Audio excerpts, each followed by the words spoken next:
Egg biryani பண்ண போகிறோம். எப்படி பண்ணலாம் பார்க்கலாம் வாங்க, வீடியோக்குள்ளே போகலாம். 3 ஸ்பூன் எண்ணெய் ஊற்றிக்கலாம்.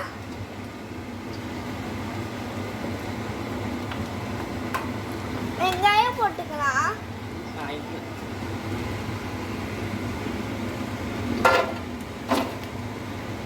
போட்டாச்சு. நீங்கள் பார்த்துக்கோங்க, முட்டை வேகுது. நான் இங்கே வச்சுருக்கேன்.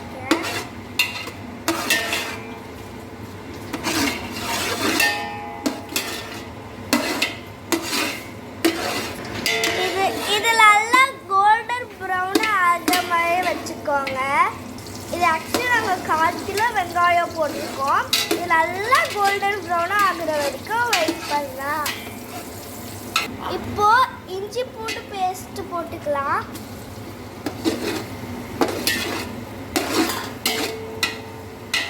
புதினாவும் போட்டுக்கலாம். ஒரு கட்டு போட்டுக்கோங்க. நல்லா கிளறுங்க.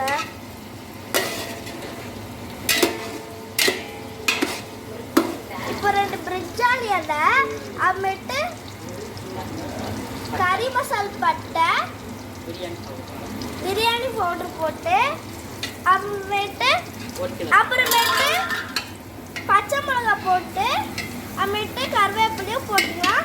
1 கிலோ அரிசிக்கு 1 கிலோ தக்காளி போட்டுக்கலாம்.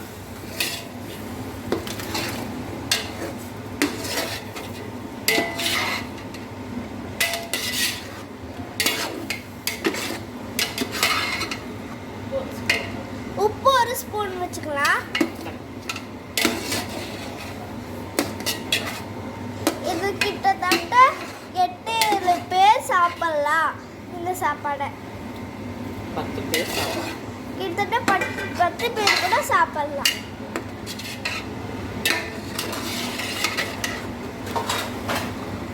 இப்போ மூடிக்கலாம். இப்போ எண்ணெய் நல்லா பிரிஞ்சு வந்துச்சு. இப்போ கோஸ் போட்டுக்கலாம். இப்போ 8 டம்ளர் தண்ணி ஊற்றிக்கலாம். இப்போ நல்லா கலக்கிக்கோங்க. 1 கிலோ அரிசி போட்டுக்கலாம். 1 கிலோ அரிசிக்கு 8 டம்ளர் தண்ணி போட்டுக்கலாம்.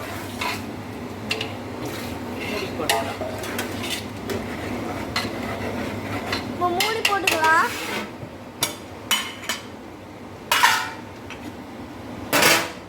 இப்போ கொதிச்சு நல்லா கொதிச்சு வந்துச்சு. இப்போ தயிர் போட்டுக்கலாம்.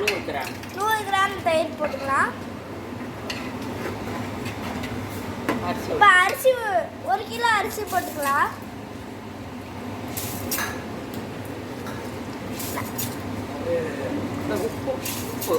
கொஞ்சம் உப்பு போட்டுக்கோங்க. அப்போ 1 ஸ்பூன், அப்போ 1 ஸ்பூன், இப்போ 1 ஸ்பூன் போட்டுக்கலாம். நல்லா கலக்கிக்கோங்க.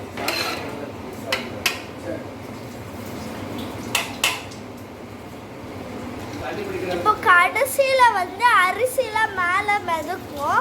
அப்போதான் நம்ம முட்டையை போட முடியும். யாரும் இல்லை. இப்போ சொல்லுங்க, ஒரு வாய் எடுத்துக்கலாம்.